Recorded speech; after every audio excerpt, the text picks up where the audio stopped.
Okay, here I am back again. Now I'm going to show you the DIY decor that I made with the ghost from the Dollar Tree. And this is the black light white from the Dollar Tree. I have the nylon brush and my other paintbrush.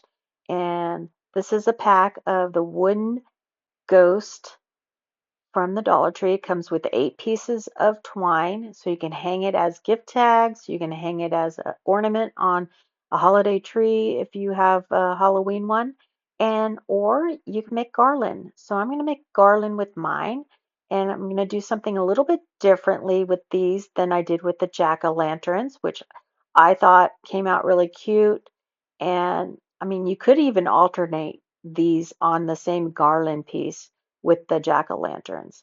Now, I decided I'm probably going to paint a layer of just the regular craft white acrylic paint underneath the black light paint because I noticed that the orange was a little translucent, and here we go, except I forgot. I've I put my brush into the black light paint and not, well, so let's just put this away because it looks like this white is going to be a lot more opaque.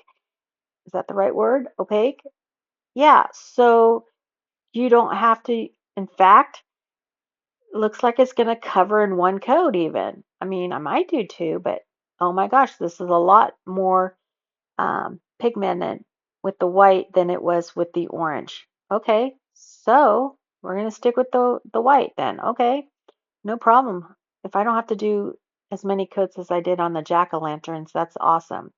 So yeah, Dollar Tree had these black light paints in their holiday section. Yeah, that came out really good. I just did the one side. So I'm going to go through, do all of them, and I'll be speeding up through the paint so you don't have to watch me paint the same thing 8 times. And here we go. And yeah, so it's super. And I do want to make sure I get any drips that go through the openings of the eyes and the mouth. And there we go. So I wasn't sure if I was going to paint the sides, but I got all of them painted and I decided just to touch the sides with all, it was super easy. Most of them were already covered when I painted front and back. So here we go. We have all of these done. I'm just going to touch these up a little bit and I'll be back. So it turns out I only needed one coat of paint. I never used more than one coat on this whole thing. The orange ones, I must have painted it 4 or 5 times. So that's good to know. Now, yeah, see the orange. It's way more translucent. I don't know. So anyway, here we are. The paint's mostly dry now, so I'm gonna get my napkins. Now, I decided to go with a little different look, okay? Not your traditional orange and black, but I had these napkins I bought. I think I got these. Yeah, I've used this for a box I did not too long ago. And so love this pattern. Now, I made earrings last year out of polymer clay that are almost shaped just like these ghosts, but of course they were much smaller. And I did a transfer paper that's very similar to this design, but it might have had multiple colors on it. And I'm going to do the same thing I did on those earrings as I'm going to do here. And what I'm going to do is, first of all, I want to make sure I got all the layers separated. Again, you only want the layer of napkin that is with the printed sides. So sometimes you might have 3 layers or 2 layers. So I'm only going to cover the ghost like halfway, but I'm not just do as, I'm just kind of give an eyeball of how much napkin I need. So I'm going to fold this back up and I'm going to show you a little shortcut to get my cuts and what I want for all this. So I'm going to just fold it back up. Now I want kind of like a dress on here, okay? So it's going to look a little different. Uh, and I'm gonna just like go and make this wavy kind of flowy look. And so we're just gonna do, you can draw it out if you want it more precise, go right ahead. I never do that. Maybe it would look a lot better, but I kind of just go with the flow and come up with my own ideas as I go. A lot of times I don't know how these are gonna look until the very end, like you guys. So I thought there was another layer here. I just wanted to make sure I got it out. Could have sworn this one might have had 3 layers, but doesn't look like it does. And here we go. Yeah, there's only one layer. So, all right. So we're going to lay this out and make sure that we cover. Yeah, it says 2 ply right here. Okay, I just wanted to make sure. Now, see how I had it all folded, so I only had to wave up a section of it and then it's all wavy. Now I want to make sure it covers down to the bottom, and I'm just going to find the piece that makes it right. You can always trim those curls. Now that looks good. Okay, so I'm going to trim this up so I have that piece I want. And again, there's no worries. Just go with your gut. Feel how you want it to go. Just kind of, and this is just to inspire you. I'm sure as I was doing this, I was coming up with new ideas in my head. So hopefully you're thinking, oh, I can do that, but I can make it better, or I can do it using fabric, which you can 100% do that. I almost did that, but I decided to go with these napkins since I had it, and I love my nylon brush for putting Mod Podge on the wood here. So it just kind of works out. So again, I'm going to just like coat it on here. Not even going to worry, just slap it on. I try not to have too many brush strokes. It doesn't matter because you're going to smooth it out anyway.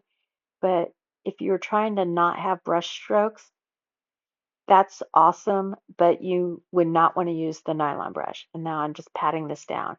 You could just use like and you could just use like a sponge, but the part that I'm putting on right now, it wouldn't really matter because I'm pushing it down so it flattens it out anyway. Now the top layer here, if you didn't want those brush strokes, you could use a sponge and just make sure you bring enough Mod Podge all the way over the edge, because that's going to keep it in place. And you're going to sand that extra off in a little bit with the nail file. And I'm just making it uniform look, which this is a satin finish, I think, or glossy. I think it's satin.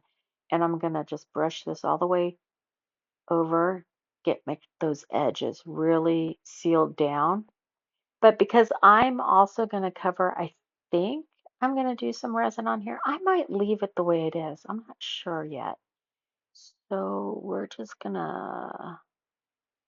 we got to make sure we get all that stuff off and make sure you don't have any blobs sitting in the eyeballs and the nose. So I'm going to speed up the rest of this and I'll be right back. So here we go. One, and I'm going to let that dry before I trim it down or sand it anymore. And so we're just going to go through and do all 8 pieces, kind of trying to find how I want to lay it down. And I do the same thing for each one, put the layer on top, put a thick layer. I mean, maybe you guys don't need to use as much as I do, but I just feel like it secures it. And then I have to like kind of wipe out the eyes because it does gob in there from the brush running over it. And here we go. We're going to fix this one up. So this one had the bump was a little too high. There we go. Like that. And then looks like we got them all on there. Now I'm going to go in with my nail file and just sand off the extra on the sides here and just kind of go around the curls. And it just kind of comes right off. I might have rushed this a little bit too. If it's a little bit wet, it can get a little gunked up. So it's best if you wait till it dries, but I ran out of patience. I just wanted to I couldn't wait to see how these all looked 100%. So, and if you want to, you can go back through, but I like the rustic look. So here they're all sanded off.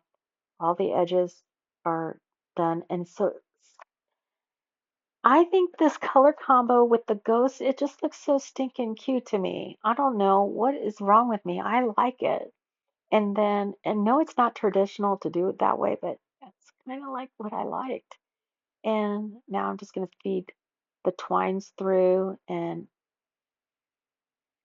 I just pull it. So if you have trouble with it, just twist it a little bit more, then fold it in half and it should come through. You could also use a needle, but I wasn't going to thread a needle. That would take taken too long. So I'd rather spend too long doing it this way stopping and getting a needle. That's just me. And so we're going to pull that through and there. So we're going to get that all done. Yeah, I liked how that looked. What do you guys think? It's not done yet. You could leave it just like this, that satin finish. So I got the rest. And then I thought it needed something else. So I picked out some of my large hole beads and I'm going to feed the twine through that. And what do you guys think? I think it needed it. It just needed something more. And of course, I dropped one of the strings. So there we go. Now I just kind of tie a knot, although it doesn't really keep the bead on there. But I think if I tied it differently, it would have.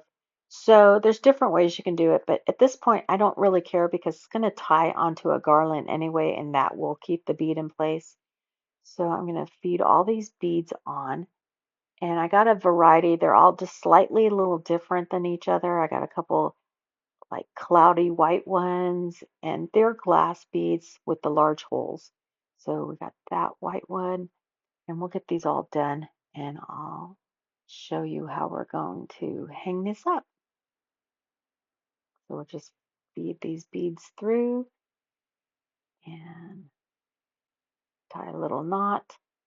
I don't know why, but it just kind of made me feel better to put that knot there, even though it doesn't really hold it in place because it's not big enough. You could double it, triple it, whatever. I only had a little bit of twine. I could have put more. Now I did decide to go in with the resin and I did a thin layer of resin, but only on the paper part, not on the whole piece. So it has like a matte finish where the white paint is, and it's got the shiny finish like these jack-o'-lanterns do, just where the paper is. Now I had this ribbon I bought from Dollar Tree. It was in the holiday section where Thanksgiving and pumpkin and Halloween decor was. And I wanted a contrasting color to the blue, and I thought it really it worked here. What do you guys think about that? So I love how these all came out. I want to know what you guys think. And then I hung it up against my mantle just to kind of give you a look. But of course, I don't have it decorated yet, but I just kind of wanted you to see the whole thing, how I envision it. I might wrap some twinkle lights around that ribbon, something, but this is how it would go. And again, you can alternate with those pumpkins on the same ribbon to make your garland. Lots of choices. I hope this inspired you to go and do some DIY crafting from your supplies at Dollar Tree. Thank you for watching. Remember to subscribe if you haven't. It's free. Thank you. Remember to like it, comment below, and share and hype if you can. So I appreciate you guys all stopping by to watch, and I'll see you again real soon. Bye.